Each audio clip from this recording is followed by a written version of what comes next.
बहुत लंबी स्टोरी है। तो शुरुआत इस तरह हुई कि मैंने अपनी 10th के एग्ज़ाम्स दी और पहले मैं तो कभी एक्टर नहीं बनना चाहती थी। इनफैक्ट अगर मैं बताऊंगी तो वह बहुत स्ट्रेंज है ये चीज़ कि मैंने अपने स्कूल में कभी भी कोई प्ले नहीं किया, कभी कोई नाटक नहीं किया, कभी स्टेज पे परफॉर्म नहीं किया।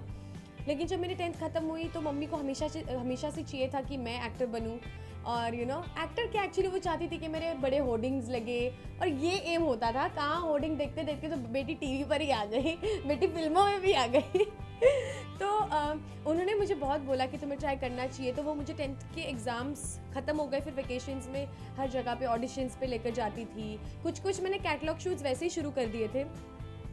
फिर मैंने एक छोटा सा कैरेक्टर किया था ईशान नाम के सीरियल में जो डिज्नी पर आता था। उसमें मैं 3 तितलियों में से एक तितली बनी थी, जो होती है ना आगे पीछे जो घूमती होती है। और उसमें मुझे दिन में एक डायलॉग मिलता था, वो भी मैं सारा दिन रटती थी।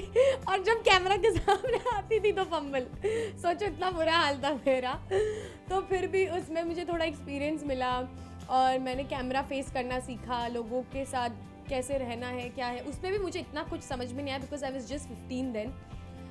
उसके बाद तो आपको पता है फिर तो ऑब्वियसली और ऑडिशंस देने लगे, कॉन्टैक्ट्स बनने लगे। फिर मैंने रामलीला जोड़ी में ऑडिशन दिया। वहाँ पे तो कितना बड़ा डिजास्टर हुआ वो तो आप सब जानते हैं, so let's not even talk about it. उसके बारे में वैसे ही बहुत बोल चुकी हूँ। और फिर क्या, ऐसी मेरी जर्नी शुरू हुई। मैंने फिर एक दो सीरियल किए, लेकिन फिर मेरा एक बहुत अच्छा शो था वो देखा एक ख्वाब है, जिसके लिए आप मुझे इतना सारा प्यार करते हो। और उसके बाद अब इच्छा प्यारी नागिन।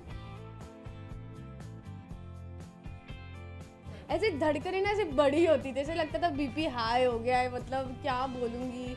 मैं कह तो रही हूँ, मेरे को दिन में एक डायलॉग मिलता था, मैं सारा दिन रटती थी।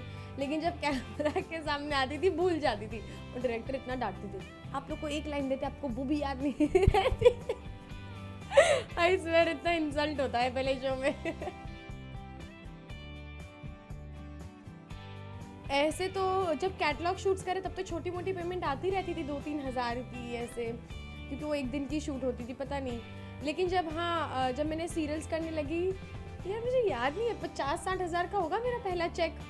उसके बाद किया तो 2-2.5 लाख का था। क्या किया वो तो मैंने सब खर्च कर दिया। एक्चुअली 10 तक मेरी जितनी भी विशेष थी ना, जितने भी मतलब मैंने सोच के रखा था मुझे ये करना है, मुझे वो करना है, पहली सैलरी में आती मैंने अपनी सारी विशेष पूरी कर दी। इनफैक्ट मेरे नेल बहुत छोटे हुआ करते थे, लेकिन जब मैं हीरोइनों को देखती थी कि उन्होंने एक्रेलिक कराया हुआ तो मुझे बड़ा दिल होता था। ये एक्चुअली कन्फेशन है मेरा। तो जब मेरी सैलरी है मैंने सबसे पहले जाके अपने एक्रेलिक्स करवाया। हंसी आ रही मुझे बोलते हुए भी। सो ऐसी बहुत सारी चीज़ें थी। 10 से पहले मैं चश्मे पहनती थी क्योंकि तब मैं लेंस वेंस नहीं लगाती थी। तो फिर मैंने लेंस लिए, मुझे पता लगा अच्छा ये लेंस होते हैं। ब्रांड्स नहीं पता थे मुझे 10 से पहले। फिर जब मैं कमाने लगी तो ऑब्वियसली फिर तो अपनी जो भी ख्वाहिशें थी सारी पूरी कर दी मैंने। अभी भी कुछ बाकी है, still trying to reach that. Definitely actually देखा है कब में बहुत सारे सीन्स हैं कि मैंने बहुत दिल खोल के एक्टिंग करी है, मज़े लिए हैं उस सीन्स के। लेकिन हाँ, एक सीन होता था जहाँ पे मैं और जय नंदिनी जो मेरी बहन बनती थी, हम दोनों के बीच एज यू नो हमारे बीच हमेशा फ़ाइट होती थी। सो उसके फ्रेंड्स आते थे स्लीप ओवर के लिए, और क्योंकि मैं गंवार थी उसमें तो मुझे पता नहीं था स्लीप ओवर क्या होता है। फिर वो मुझे बताती है कि हमारे फ्रेंड्स आते हैं, पैजामा पार्टी होती है, तो वो बड़े एकदम नाइस नाइट ड्रेस में बैठे होते हैं, पार्टी वार्टी कर रहे होते हैं, और मैं अपनी चौल वाली दोस्तों को बुला लेती हूँ और बीच में एक रस्सी लगा लेते हैं हम कमरे के, तो वो पार्ट उसका और वो पार्ट ये वाला पार्ट मेरा। अब वो क्योंकि मैनिक्योर करवा रही है और अपना नाच वाच रही है, हमने सोचा हम भी कुछ मज़ा चखाते हैं। ये करते करते हमने भी अपने दुपट्टे सर्वर पे बांध लिया और हम घाटी डांस कर रहे हैं, घाटी डांस। वो भी तुम, I still remember the song तू मेरा हीरो, उस पर हमने किया था। सो आई थिंक वो सीन है जो मुझे कभी मैं अपसेट भी होती हूँ, मुझे देखा है ख्वाब की याद आती है, तो मैं डेफिनेटली वो गूगल पे यूट्यूब पे जाके वो सीन्स देखती हूँ। तो ऐसे बहुत सारे सीन्स एक्चुअली। नहीं, बिल्कुल भी नहीं। आपको लगता है मुझे डांट पड़ सकती है? बिल्कुल भी नहीं। हाँ, लेकिन जब इनिशियल डेज थे मेरे एक्टिंग में, जब मैंने रामलीला जोड़ी किया, तब तो लिटरली मैं बोलूँगी आप सब हंसोगे। जब मैं रोती थी ना तो अच्छा मेरी मम्मी कहती थी बेटा तुम रोती हो तो ऐसा लगता है तुम हंस रही हो, पर मिरर के सामने किया करो। तो जब मैं एक्चुअली में रोती थी रियल में, तो मैं अपने आप को मिरर में देखती थी। वो कॉन्शियसनेस होती थी कि मैं करूँगी तो कैमरा पे कैसी लगूंगी, तो मैं बहुत रिस्ट्रिक्टेड होके करती थी। तो वहाँ पे भी मुझे बोलते थे कैसे कर रही हो एक्टिंग, ऐसा मत करो वैसा मत करो। वो शो में मुझे डेफिनेटली डांट पड़ी है, लेकिन डेफिनेटली मैंने अपने आप को मिरर में देख के रोते हुए ये सब की एक्टिंग मैंने सीखी और मैंने की। और देखा है ख्वाब में भी अनिल वी कुमार मेरे डायरेक्टर हुआ करते थे, जो आज भी मेरे गुरु हैं। तो जब ऐसी कोई सिचुएशन होती थी जहाँ मैं ठीक नहीं करती थी, तो वो मुझे बोलते थे तुम इस सिचुएशन में रहोगी तो तुम ऐसा करोगी ऐसा करोगी। इतनी डांट पड़ती थी बस, उससे ज़्यादा नहीं, क्योंकि I am good with my lines. मैं ऐसे डिसअपॉइंट नहीं करती। ठीक है, थोड़ी बहुत गलती तो हर एक्टर से होती है, कौन से मैं पहले बचपन से एक्टर बन के आई हूँ मम्मी की ख्वाहिश पूरी करी है मैंने ऑनेस्टली मैं बोलूँ तो मैं एक एक्टर से पहले एक इंसान हूँ, मैं यही बिलीव करती हूँ। मैं अपनी रियल लाइफ में बिल्कुल भी एज एक्ट्रेस नहीं घूमती। Even if you see in my colony and anywhere, तो मैं अपनी नाइट ड्रेस में घूमती हूँ, अपने चश्मे लगाए हुए हैं, जूड़ा बांधा हुआ है, no makeup, no lipstick, no kajal. तो वो शौक ही नहीं रहा मेरा कभी बचपन से कि मुझे ऐसे तैयार होके घूमना है, एक्ट्रेस बनना है। ठीक है, आज मैं बन गई हूँ, आज इस पोजीशन पे हूँ, so it's because of my mom, because she always wanted. But I really value जहाँ पे मैं खड़ी हूँ, क्योंकि ये कहीं ना कहीं मेरी बहुत मेहनत है इसमें। लेकिन ये सब मैं सिर्फ कैमरा के सामने करना पसंद करती हूँ। रियल लाइफ में मैं नॉर्मल प्रियल रहना पसंद करती हूँ।